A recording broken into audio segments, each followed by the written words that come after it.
Hello and welcome everyone to this third episode of Coralfire's World Tour. I'm starting up here by the floating mob farm because I want to show off the island that I've built. This just used to be a 2D little teeny flat circle of dirt. It looked terrible, but now it looks so awesome, so much better. I planted some trees, put in some lighting hanging from them, planted a lot of grass and flowers, and it really brings a new life to this area, I think. I'm going to have to build a whole bunch more of these. Unfortunately, they're a little boring to make, at least to film on camera. I just put on an audiobook and listen to that, but in the inside here it has to be all lit up, otherwise it'll wreck the mob farm. The torches up top will be temporary, guys. I just need to get some green carpets, and then I can do some proper hidden lighting. But for now, I want to come down here, because I've done some work on a new structure. I need enchantments on my tools and armor and stuff.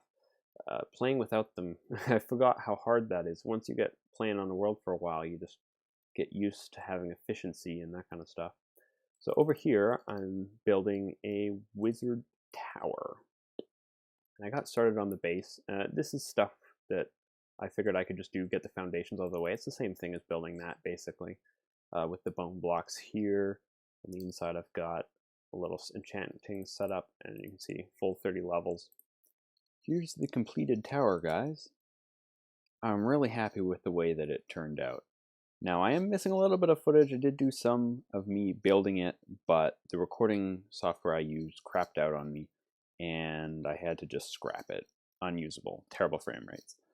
But I'm really happy with the way it turned out. I wasn't sure what to do with this bit here, so I just stuck in a window like that, and you can see there's no glass in these because I don't want to rip up this desert. I really like the way this desert looks, or this beach rather. So I'll have to find a desert, and I don't know where one is on this seed. But once I get a desert, then I can put in some proper windows. But for now, I'm just going to leave them like so. Let's go take a look at the inside.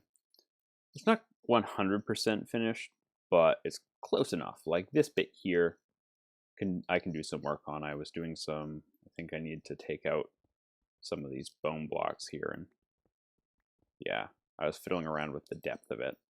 So yeah, you guys can figure out what day I'm filming on. It's Christmas Eve today. Left some presents of lapis. Thank you, Santa. Anyway, let's go up to the top of the tower here. I tried to put in some of these arches, maybe like a cathedral church or something like that. Give that sort of impression. It's a little tricky getting up here, actually. But we're probably never going to go up here. So I've got these here. These are for when we get elytra, and I can just jump off. No, let me back in. I think that'll look really, really cool. I really like this view here. You can see off in the distance there, the windmill. Anyway, I'm going to drop down here, and one thing about the windmill here, I don't know what this is. It's just a tip, I guess, that I have for people. And maybe it's just me overthinking things. But when I originally put that flag up there, that blue flag to match the windmill over there, I had the flag going this direction. And that way on my world is north. But it occurred to me that if the flag is blowing in that direction, that means that the wind is coming from the south, and that I've built a north-facing windmill, and that means that my windmill is completely useless. Not that wind in Minecraft is a thing, but just for the sake of consistency, having all your flags going in the same direction is really important. So I realized that once I put this flag in, all the other flags I put on this world have to go in the same direction. Just for consistency, like, you pick up on that. Like, I've seen a lot of village servers or things like that where the flags are not going in the same or the smoke is not going in the same direction. And it just looks a little off, and it took me a really long time to realize what was bugging me about those builds. And when I noticed it, I was just, oh my god, obviously. It's just things aren't looking like they do in real life. Not that that's a thing that Minecraft has ever been accused of. Hello guys. So I've run into a bit of an issue. I just came down beneath the witch hut here in order to light up some of the caves that are down here. in preparation for that project. That project will probably take a while, but down here, found a zombie spawner. Okay. Tried to come down here and clear it out a couple times, but it kept spawning. All right. This is actually really good. This means I can get the levels I need in order to get enchantments. Ah, that's a perfect Christmas gift. I love that. A golden apple. Saddles. There's horses on the seeds. That's good. Melons. This one of the zombies dropped that. I already have pumpkin seeds. Nice. Very nice, guys. I'm real happy with this. I've hollowed out the zombie spawner here, and I've channeled them into this little chamber here. I don't know if I really want to go in there and show it to you, but they go up a water stream, and then they fall, I think it's 22 blocks, to where they're at their most damaged, and the little ones just get dropped into another chute, which maybe I can show you. I can't show you that one.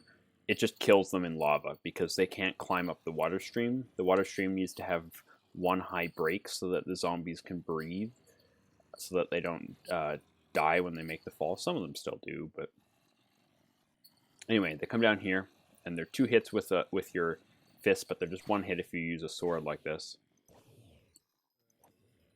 And then the sweeping edge gets most. A potato! Yes! A potato! Awesome! I've been really wanting one of those. So now I have a carrot and a potato. I can get plenty of crops now from those. Okay, so I made some changes. Just real small ones. I made it with these trapdoors here so that I can see the entire zombies. And I also made this 1 block wider, and that's just to deal with max entity cramming, which I'd forgotten about, which meant that no matter how long I AFK'd, I could only get 25 zombies. It's still not that great. You have to monitor it, but it's a little bit better now. Anyway, it's just a starter farm. So I found some chainmail armor from these guys, and lots of rotten flesh, but some of it's actually kind of useful. Okay, so I've got 45 levels here, and I thought I would give the enchantment a go on camera. So I just want to see what we have here. Unbreaking 3. Okay. And what do we get for a book? Protection 3. So I think for that first one, we need to do something. So I think we'll do the boots. Okay, I got protection 3 anyway. Let's try putting efficiency on the pickaxe and see. Yeah, just efficiency.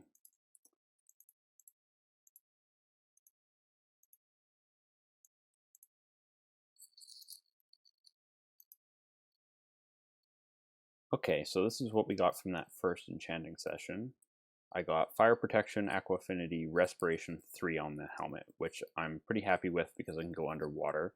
And the fire protection, I guess we can go to the nether? Whatever. Protection 3, unbreaking, fine. I was hoping for feather falling or depth strider, so this is kind of useless. Unbreaking 3, efficiency 4, efficiency 4, efficiency 4. So not the most exciting enchantments for that first session, but at least now I can go ahead and try and get some better gear. Okay, so behind me is the wizard tower as we're closing out today's episode. I actually got a lot done. I got a wizard tower, I got an enchanting table, enchantments, and even a really basic, even if it's a little bit crappy, XP farm. So thank you guys so much for watching, and I will see you guys in the next video. Happy holidays.